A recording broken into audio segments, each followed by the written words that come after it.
Welcome to Frontier, an investment podcast by Foresight, where we discuss strategies, trends, and challenges shaping private market funds. Hello, everyone. My name is Chris Holmes. I'm a partner in the infrastructure team at Foresight. I'm joined by my colleague Dan Wells. This is the Frontier podcast by Foresight, an investment podcast where we discuss strategies, trends, and challenges shaping institutional investments today. Welcome, Dan. Another episode has come around pretty quickly. Hi, Chris. Yeah, super excited about this. We covered the world of food and nature last week, and now onto hydrogen. So another decent topic to get our teeth into. Indeed, a very meaty topic in itself. But I was just reflecting on the last podcast and what a fantastic insight that was with Anthony and the incredible things we learned about nature restoration, soil health. I think it was really a fascinating topic to delve into. And actually, funny enough, I was cycling, as you well know, on the weekend. I was actually up in southwest Scotland in Galloway in South Ayrshire, a very small but welcoming town of the Gatehouse of Fleet, which I hadn't heard of before, but I'll certainly go back. I was racing in the British Gravel Championships, which was a fantastic event to be part of. So, I mean, firstly, amazing part of the world. I would highly recommend it for anybody who's got a bit of time to wind their way up to Scotland. Secondly, I think if you're cycling along the gravel trails, bring plenty of spare inner tubes. That was certainly one thing that befell me on those few days. But thirdly, I think most importantly, that area sits within a UNESCO biosphere reserve, which actually I didn't know too much about until I read up about it, seeing a notice in the area, and I think it's one of around 720 in the world, but only 7 in the UK. And it's really fascinating to hear what those reserves are about. They're all about improving the relationship between people and their local environment. The one in Galloway in South Ayrshire covers almost 10,000 square kilometres. It's home to 95,000 people, all working together to improve their lives, obviously, but also caring for the natural environment. I thought that was a great sort of aspiration for people within these reserves.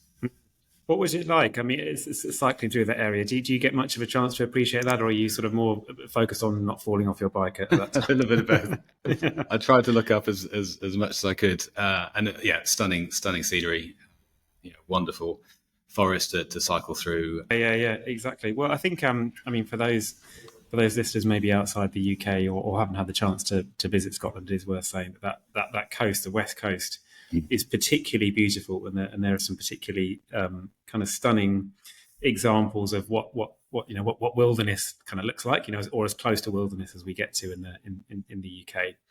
I had the pleasure myself actually of being up on the west coast back in May. I took my family up to an estate a bit further north than where you were. So this is up in Argyll, a place called Tavialloch, which is an estate that's run by an organisation called Highlands Rewilding. Full disclosure, that's an organisation I've been a supporter of and actually an investor in for some time myself. But it was the first time I got to visit kind of what the work they're doing there, and take our 3 boys up as well. And it was an incredible experience to see what's happening, to see the challenge in terms of nature restoration, that a lot of these sceneries are really they are magical, but also can be quite sort of sparse. In Scotland, there are big areas where it's essentially just kind of moorland, and obviously what we're learning is that's not how it used to be. There used to be much more abundant ecosystems. A lot of the problems are to do essentially with deer and sheep, essentially just changing those into those areas that used to be actually kind of temperate rainforests into effectively kind of green deserts. One thing that really struck us was actually the contrast between walking through some of the more recent kind of, I say more recent, in the last 40-year kind of conifer plantations, which are basically kind of mono species. And essentially, if you look at them or walk into them, they are very dead in terms of ecosystems. There's no light can get through there. They're very dry underground, underfoot, and there's nothing there apart from the trees. And the contrast with then walking through an ancient temperate rainforest up there, which we know there are fragments of them on the west coast, is extraordinary. The abundance, the massive mosses and lichens and species it supports. So that was definitely a reflection I had, and there is going to be lots of great work happening. The other reflection I had, though, Chris, was that restoring nature kind of has to happen hand in hand with restoring communities as well. And this is a point that I know that George Monbiot has made this point in a book called Feral he wrote a few years ago, which is that it's great for us to be creating these more kind of abundant ecosystems, but nature and humans kind of have to sort of coexist together.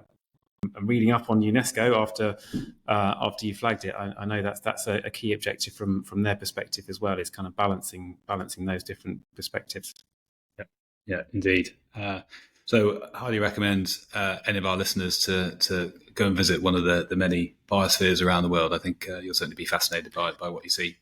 Definitely. And Chris, one other point then probably to bring in is in terms of recent news that the EU nature restoration law came into effect in August this year. And that really is big and important context, obviously to nature restoration itself. And from a Foresight perspective, nature-based solutions and natural capital is a key part of the kind of future in our sustainable investment themes.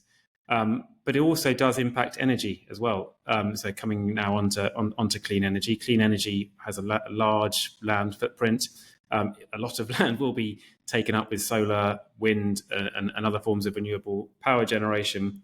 And there's a lot that can be done in terms of nature restoration around clean energy. And that's probably a good way to move towards our discussion topic today, Chris. Fantastic. Yeah, it's my great pleasure to introduce our guest on the podcast today, Adamo Screnci. Adamo, you're very much a hydrogen expert certainly in my eyes, well over 20 years of experience in the sector. You have experience in many fantastic companies, but you are now working for NextChem, leading their work in hydrogen, carbon capture and e-fuels. Welcome on board, Adamo. We're certainly looking forward to the conversation, but perhaps you might want to introduce yourself far better than I have and perhaps give a little bit of background in terms of what you've been working on over the last few years and how you're observing the hydrogen sector. And obviously hydrogen is the topic for our podcast today, a topic very close to my heart, as you know, Adamo, and very much looking forward to our conversation. Thank you very much. Thank you. And very happy to add also this introduction for Dan and Chris. I really enjoyed the chat you had together, because I think it's really important that we put together the humanity and the nature and the world together. We always say the world will not survive. There is no planet B. Of course, the world will survive. The problem is probably the humanity. And you are talking, it was a good teaser, because I don't know the North Scotland, and I will find a way to go there. Of course, with using SAF as the airplane, and also not putting too much CO2. But it's a good teaser, and it's so important that we go back to the roots, as you said. It's very important that we live together. Living together is a very important thing.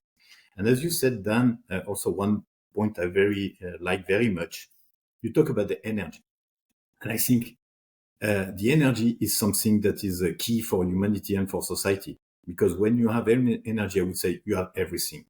And I'm going to introduce after that, but I wanted to give a few words. My name is Adamo Screnci. It's an Italian name. I was born in Lille, north of France. I am French, and I've been working for German company and everything. So I feel really European, and I had the opportunity to understand a little bit why I'm born north of France, because of energy. I am an energy migration result, because north of France were very strong, North and Belgium, because of coal. And the coal bring prosperity, jobs, and everything. And we have been seeing in the last 100 years, migration because of energy. And I believe we will see again, because there will be movement. If you need to make investment, and you need to compensate that with renewable energy access, cost, but also well-being of population, and not to move too much population, because there will be migration, either because of energy, but also because of climate, because you touched also that point. Some lands are changing. So it's important that we put all that together. Of course, it's a little bit of philosophy, I would say, but it's important to have this and to try to see what can we do in terms of course, industry, business, society development. So myself, Chris, if you want to I can give you a few words about my background. I am an electrochemical engineer, this kind of specific animal that is playing with electricity and chemistry. There are not so much. I started in 1988 to work on hydrogen, was 35 years ago. And then I went through different company like Air Liquide. I founded McPhee Energy, which I put IPO. I worked for the French government, then worked for the German government. I've been at the initiative of a lot of associations. I founded Hydrogen Europe, for example. I was also involved in the Hydrogen Council, so a lot of different associations around the globe, which I like very much. I am very enthusiastic about the energy and also the part of hydrogen. I try to bring what could make sense. It's not easy to understand and to have the crystal ball, but what could make sense for the decarbonization and supporting the society.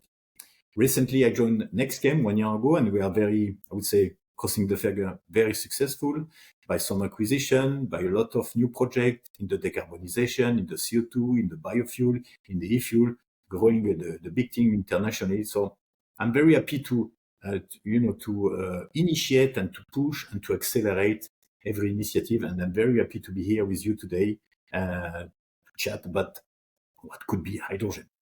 Fantastic. We're certainly looking forward to that, Adamo. And your comment there around energy and its location, I think is quite pertinent. I think certainly what we're seeing here today is that with the huge growth in renewable energy generation is causing us a lot of concern about how we redistribute that to areas where it's most needed, whether that's for populations or whether that's for industry. And certainly, one of the topics we've touched on before is the roadblocks to enable that to happen, and whether that's pipelines, whether that's grid, but even whether that's storage to enable that transportation of that energy to where it's needed. And I think it's a really interesting topic to see how hydrogen can play a role in that. It's obviously a topic that's received a lot of attention over very recent years.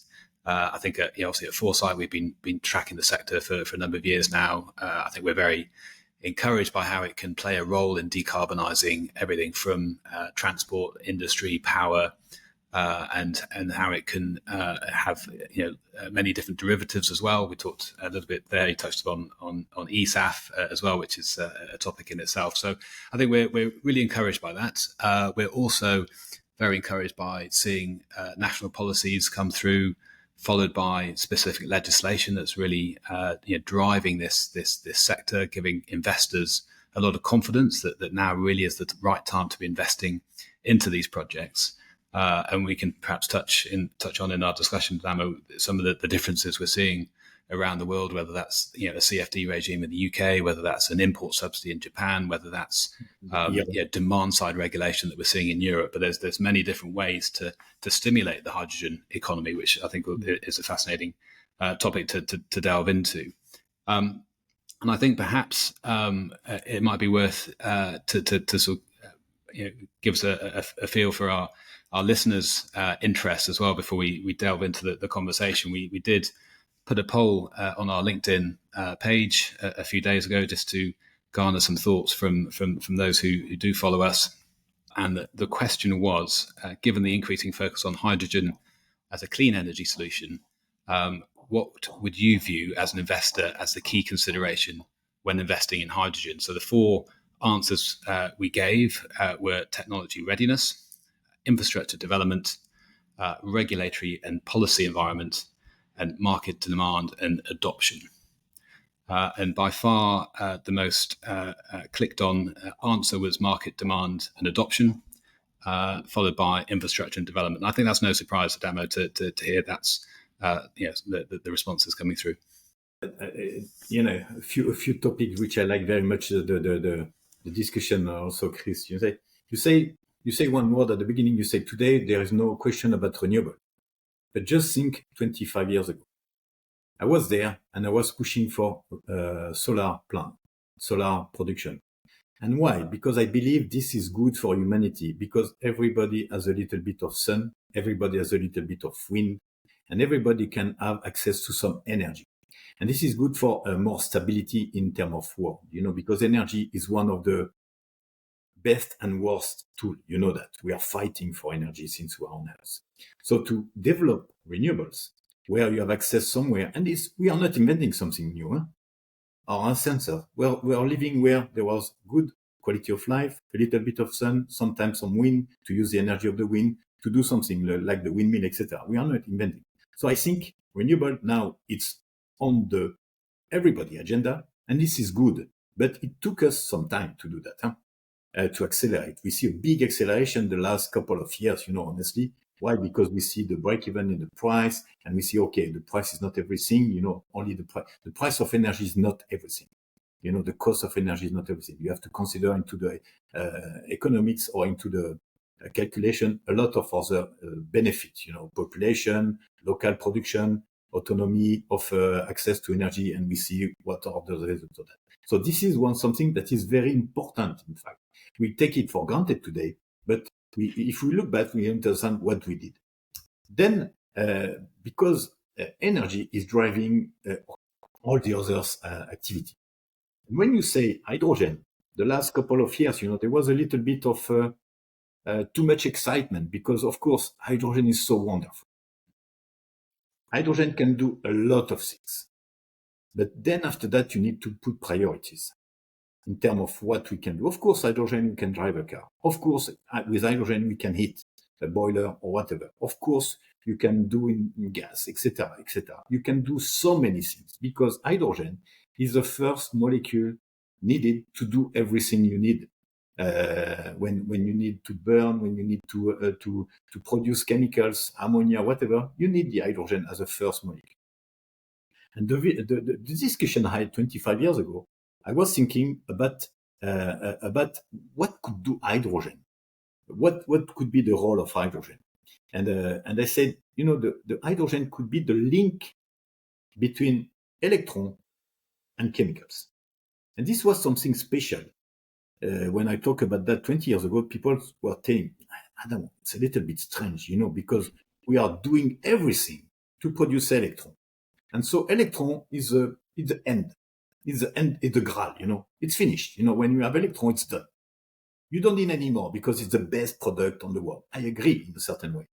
But by developing new technology, cheaper technology in producing electricity, which is an asset you can valorize in different terms, you can imagine that tomorrow, it will take time, it's not, we can produce more things with the electron and becoming a raw material. And I invented 20 years ago the word power to X, that is now widely used, say power to X, which in some people mind was totally not clear.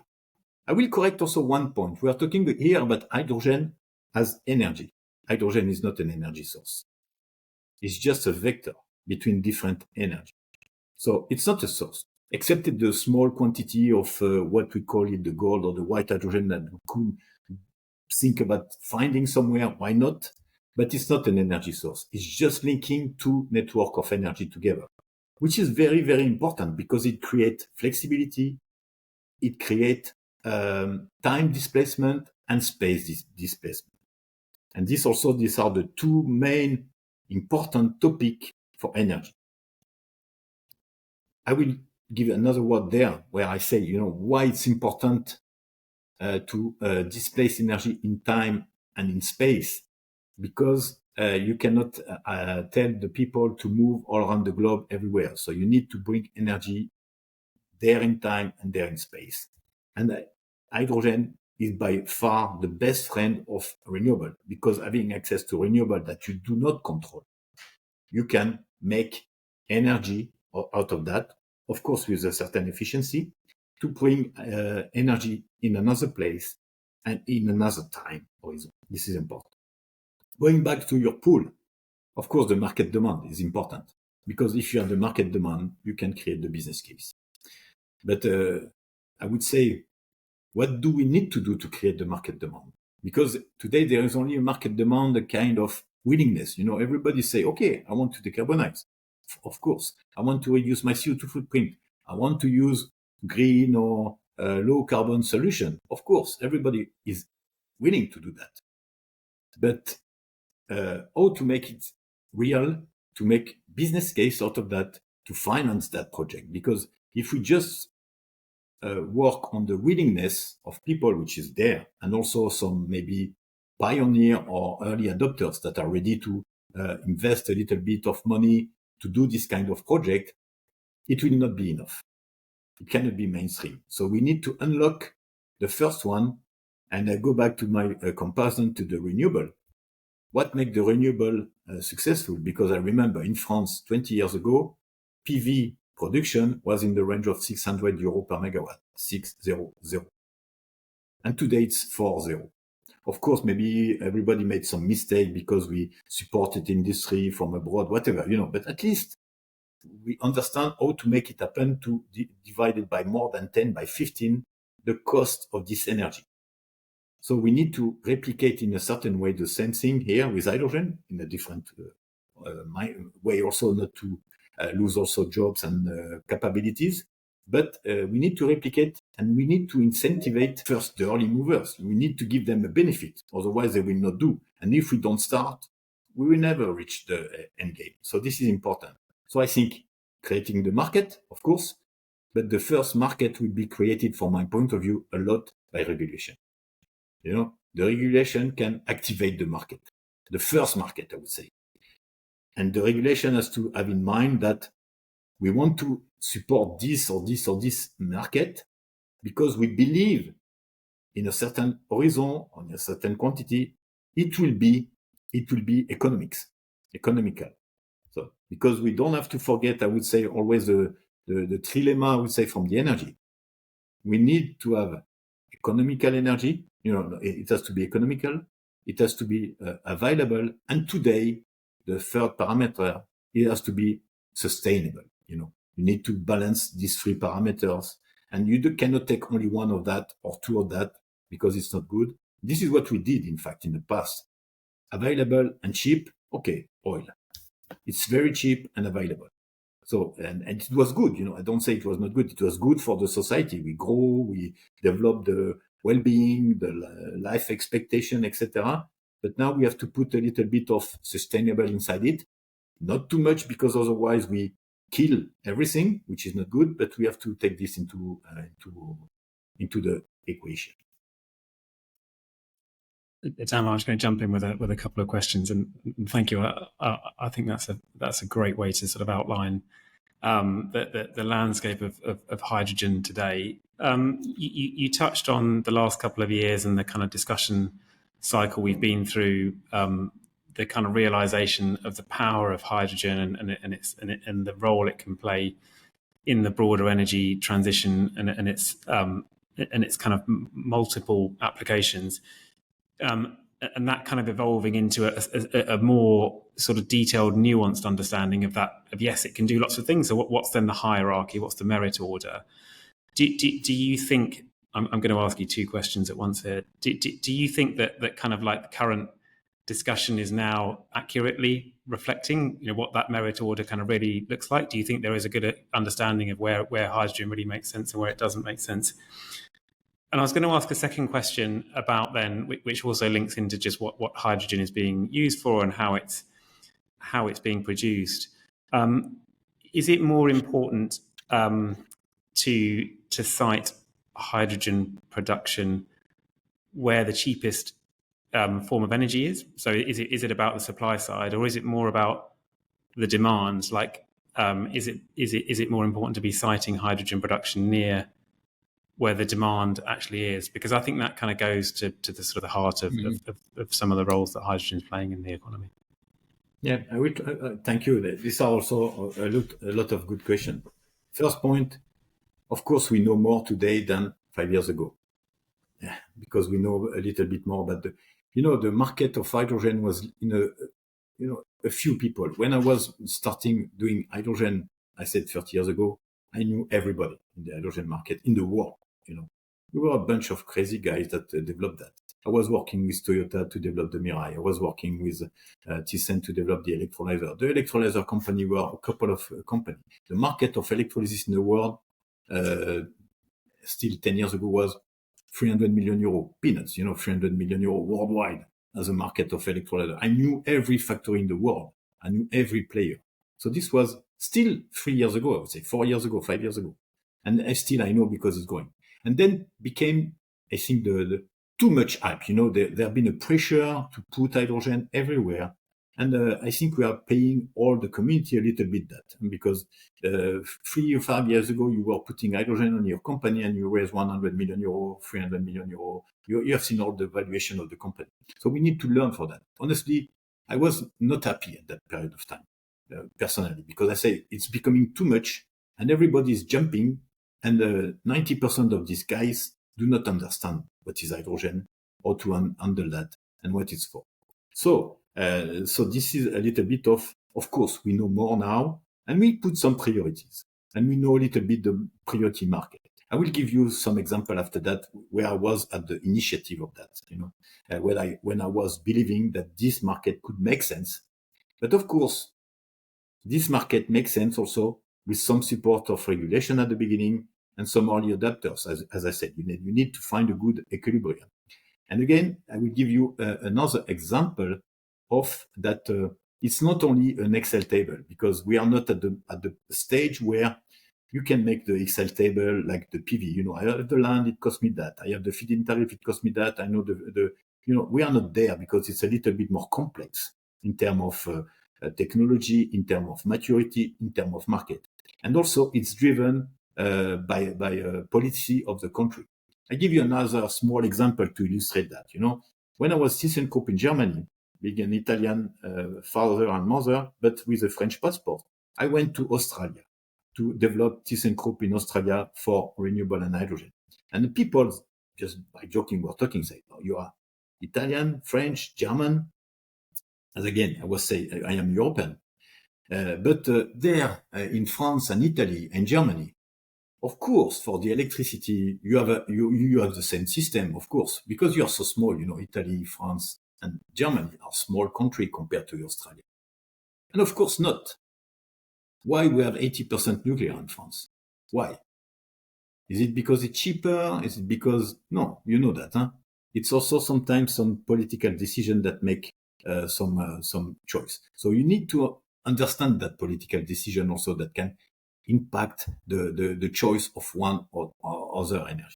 So this is to tell you that depending on which is normal, we also, each country is a little bit fighting against the other, on the international level, by job, by whatever. So you need to consider what are your assets, what is your legacy in your country to valorize as much as you can. So this enter into the equation. So, for example, if we say, because I was the one of the first that made green steel 20 years ago, I was dreaming about, say, what is the best reduction agent in the world? Hydrogen, of course. This is the best reduction agent. Why don't we reduce iron ore with hydrogen? 20 years ago was a little bit crazy, because where do you find the hydrogen, or do you do that, etc.? If you use natural gas to make the hydrogen, make no sense, and you have the CO2. So it was the kind of discussion we started to have. But I say, if you have a steel plant or iron ore, you have assets that you can valorize, If you don't have, and you need to import everything, maybe it makes no sense. So it depends on the geography of your asset, of your wellness. So that's why I said we know, I think we have a good view of what are the priority market, but it can move a little bit depending on if you are in Sweden, or if you are in Spain, or if you are in the North Sea, where you have wind, we have sun, etc., etc. So there are several parameters that can influence, but basically we know. And first, for me, the priority, we are producing 100 million tons of hydrogen in the world, used in 4 main applications. Let's start to do that, methanol, ammonia. And I will tell you a small story about the story of ammonia that make you also think about it. Refinery, steel. These are the 4 priority. Okay, let's decarbonize. It's 800 million tons of CO2 that we can avoid. 800 million tons of CO2 is just the CO2 emission of a country like Germany. It's not so small. Let's start doing what is possible. And then after that, we can invent new market, develop new application. Because as a human sometimes, and especially when it's driven by R&D, you try to solve the most difficult now. But let's try to make what is possible now before doing what is very complicated. Huh? So there are some priority there. So this is and you see automatically the priority. And I will finish with the ammonia story. the first time we produce ammonia, you know how we produce the ammonia in Norway? The first production of molecule of ammonia was made with an electrolyzer with hydrogen and with nitrogen from the air. Then, because renewable energy was cheap in Norway, there were a lot of and they invented Norsk Hydro. This is how it has been made at the beginning. But then everybody say, I'm not going to use electricity to crack or to split the water molecule to make hydrogen because my electricity is made by fossil in all the world. So I go directly from fossil to ammonia. And then all the market of ammonia became from gas or coal or whatever, because it was the most efficient and cheapest way to do it, because CO2 was not an issue. Now we are just reinventing, making ammonia with hydrogen from electrolysis and CO2 from nitrogen from the air is just what we did several decades ago to produce the green ammonia. So these are the priority of the market. Then you said demand, supply, etc. The second question: where do I put my production? Do I have a decentralized production? Do I have decentralized offer, users, etc.? There will be a little bit of everything, of course, Dan. But again, I give you an example. What makes the big success of oil? I don't know what you have in mind. My point of view is that, of course, cheap and whatever, but you can move for free in time and horizon. It costs you nothing to bring oil from Middle East to Japan. Almost nothing, And it costs you nothing to store it for 1 month or 1 year at a limit. And this is the biggest value of the energy, not the value of the barrel, or the oil itself. It does not have a big impact. How much does it cost to extract the oil or the electricity? What is more important is that I can use at that point, at that time. And I give you another small example to illustrate that. If you look at your grid, I don't know in UK, but in France. In France, when I am at home, I pay my electricity 200 euros per megawatt hour. 200. Between 170 to 2 at home. Personal, In the production plant, it's 40. Which is one of the most competitive, Why should I pay 40 at the production? What costs 40? Because I pay for when and one. I go home at 6. I want to have a shower. I have the shower. I want to watch a TV. I watch the TV. So you pay for all the rest. And this is going to be bigger and bigger. There will be a big change because renewable will be marginal. Cost of electricity of renewable will be marginal tomorrow. But what will cost is where and when I use that energy. And this is where hydrogen is the only solution to give that service, to bring the energy where and when. Then another small point on the hydrogen production. Today, I would say 95, something like that, % of the hydrogen is produced where it's used, or it's used where it's produced. It's the big challenge for the hydrogen is to transport and to store. It's better than electricity, of course, much cheaper than to store and to transport electricity. Let's say 5 to 10 times cheaper, but still more expensive than oil and gas. So this is a challenge,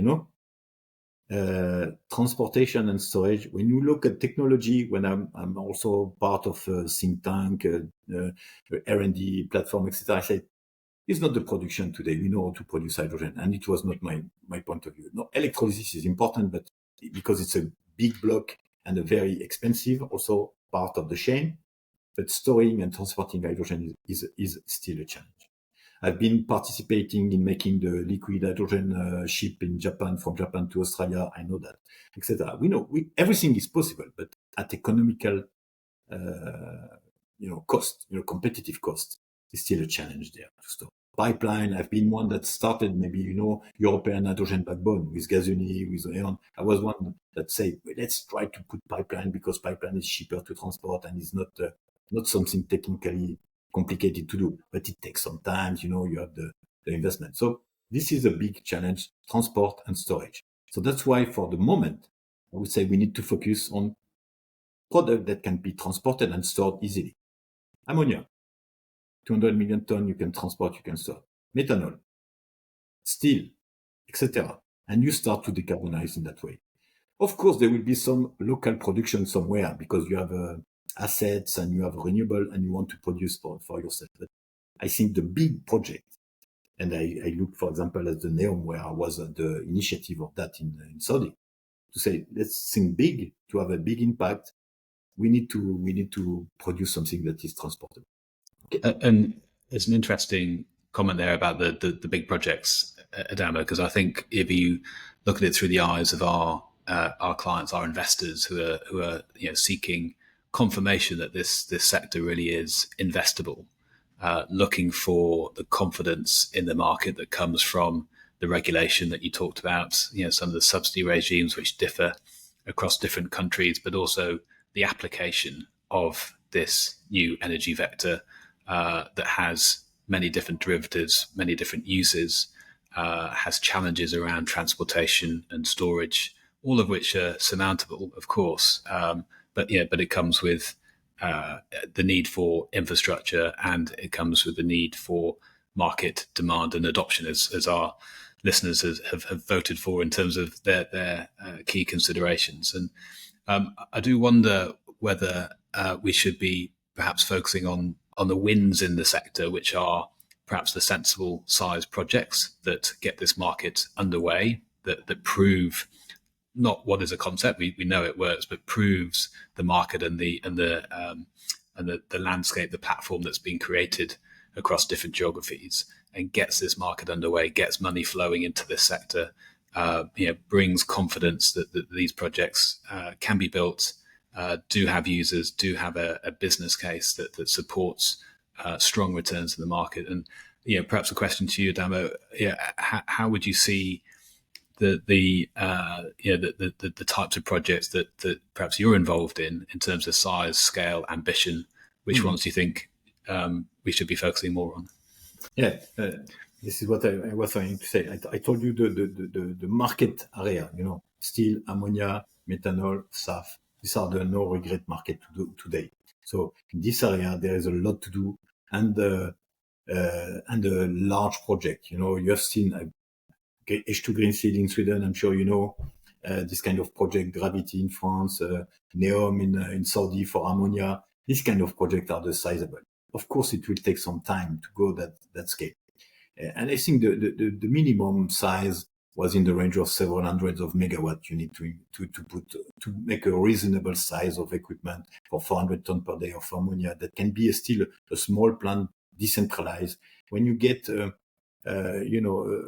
optimum between transporting the ammonia or making locally and going into an area. So we see a lot of this kind of projects that are close to the financial closure. Again, they are still struggling a little bit, of course, because the economics are not there. Because why? There is no price for CO2. If you really want to do that, there will be a price for that. There will be a price. It cannot be free. And we need to accelerate that. And this is driven by the tax and the mandate or the obligation to incorporate this kind of green things. Of course, this is only the beginning. But this is also important to involve the final off-taker of that. Same for the flight, for the airplane, etc. We can involve, and this is the beginning that we can start. And you can see the market that are willing to kickstart this project. And these projects are existing. There are a lot of these projects that are existing. And it's interesting how the cost of this drive to sustainability that falls on our shoulders, whether that's through subsidies provided by government, which is obviously funded ultimately by the taxpayer, whether that's demand side regulation through carbon taxes, which again will trickle its way down to the end consumer, or whether it's businesses or us as a consumer saying, well, I want a sustainable product, I'm prepared to pay a premium. It's all driving this market, but it is quite a complex landscape to navigate, I think, when you look at it from a global perspective. And obviously, Foresight having a presence across the world, UK, Europe, Australia, seeing different regimes in different countries that are perhaps targeted in to different sectors. Perhaps we see a subsidy regime in the UK, which is very much designed to make users indifferent about whether they pay for natural gas or pay for hydrogen. We see a fantastic piece of demand-side regulation in Europe and countries in particular, like Germany, very much at the forefront of that. We have policies in Japan that are actually prepared to subsidize projects outside of the country as long as they're importing the hydrogen to Japan. And I think in Australia there are some great pieces of regulation that are centered around national use, local use to decarbonize their heavy polluting industry. So from your role at Adamo, obviously a global company, your role is certainly linked to that. Are there any countries that you would say are most exciting, are most advanced, and perhaps you see taking the lead in perhaps my earlier comment about giving this sector the confidence that it's investable, and we can all take confidence it's got a very serious role to play in decarbonising the economy. But you make a small resume of what has been done in the last couple of years, which is good. There is 3-5 years ago there was almost nothing, and we started with the RED III, we started the FNBO, as you said, the mandate, the ERA, etc. Because I think also country understood it's important for their country to bring job and to be more sustainable in the future, so they understand that. Today, I would say is a little bit so different in different organizations, different countries. So you need to understand, which is quite complex, every regulation to pick where you need to make the first investment with a long-term commitment from a government that say, okay, my investment is not going to be stranded in 2 or 3 years, but can really live the life. So I think we are just at the beginning of that kind of regulation, but incentive or support to that to the energy decarbonization. I think it's very positive, I would say, for a certain point of view. The last 3 years were very positive with the commitment, with the first roadmap, etc. I was writing the first roadmap for hydrogen in France in 2015, and everybody was smiling at the time, 2015, 10 years ago. And then after that, you see, I think now 80 roadmap. Roadmap is the first step. Then after that, you need to implement that roadmap. And not only hydrogen, I think we don't need to make an hydrogen. We need to make an energy roadmap or energy transition incentive. So to answer your question, it's not clear today, of course. It's not clear. You need to read and you need to focus on the country that are leader. As an investor and a project developer, this is what we need to be there to support, because this will ultimately will be profitable for everybody. This is a kind of mindset we need to understand. Where are the places that have more resources in renewable that can be a kind of well for the world to transport, and what do we need to transport? And there are a lot of consideration there. At one point, I saw maybe I'd like to say also is that we need to have a global vision of the energy for countries, and also to think big. What is not good is to give a little bit of incentive here and there without knowing where to do. You need to have an impact. We need to make something with an impact. And this is important. It's not just opportunistic to make a project because we need to make a project, but we need to have an impact. I think we need to divide the project into one that is more related to R&D, development, technology, which is fine, because we need always to invest in R&D and technology.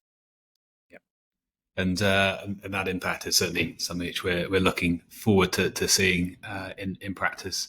Adamo, I think we're coming to the end of our time. It's been a wonderful discussion to hear about your insights into what we are as a sector really excited about here at Foresight. I think it's got a very meaningful role to play in mitigating climate change, achieving our net zero ambitions in due course. Obviously, a long way to go in terms of developing this sector, but there are certainly many green shoots there, and we look forward to seeing more projects taking their final investment decision, getting constructed, proving what we all know will happen in due course. And it's great to hear your reflections. So thank you very much for your time. Thank you for listening. I hope it was nice and interesting. I really enjoyed the intro, of course, Dan and Chris. I'm just waiting to visit Scotland for sure. So, certainly highly recommend that, Dan. It's been a great podcast. I think number 3, and I think we certainly touched on a wonderful topic there. Lots to think about and to action in due course. Yeah, thank you very much, Adamo. That's been a fantastic overview of the hydrogen landscape as it stands right now. And as Chris says, what's critical now is to see some capital flowing into these projects, building up scale, and we'll get more visibility on the crucial role that hydrogen is playing in the energy transition. So thank you very much for your time. I agree. Thank you, everybody. Thank you.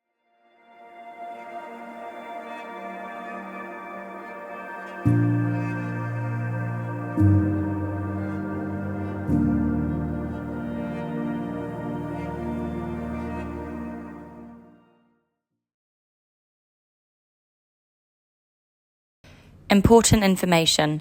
This video is issued by Foresight Group LLP, Foresight, on the 10th of September 2024. Foresight is authorised and regulated by the Financial Conduct Authority. Foresight's registered office is at the Shard, 32 London Bridge Street, London SE1 9SG.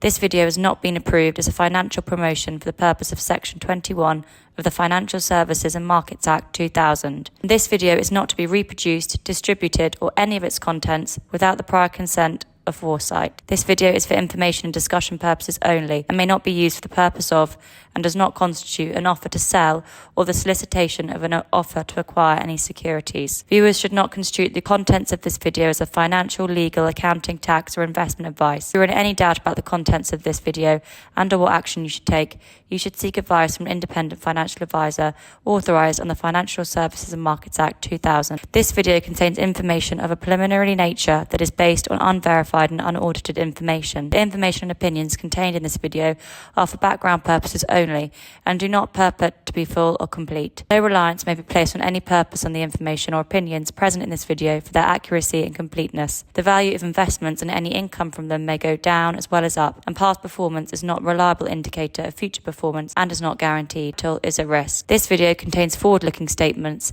In some cases, forward-looking statements can be identified by the user of terms such as believes, estimates, anticipates, projects, expects, intends, may, will, seeks, or should, or variations thereof, or by discussions of strategy plans, objectives, goals, future events, or intentions. By their nature, forward-looking statements involve risk and uncertainty because they relate to future events and circumstances. Actual outcomes and results may differ materially from any outcomes or results expressed or implied by such forward-looking statements. All information contained in this video is subject to updates, revision, and amendment.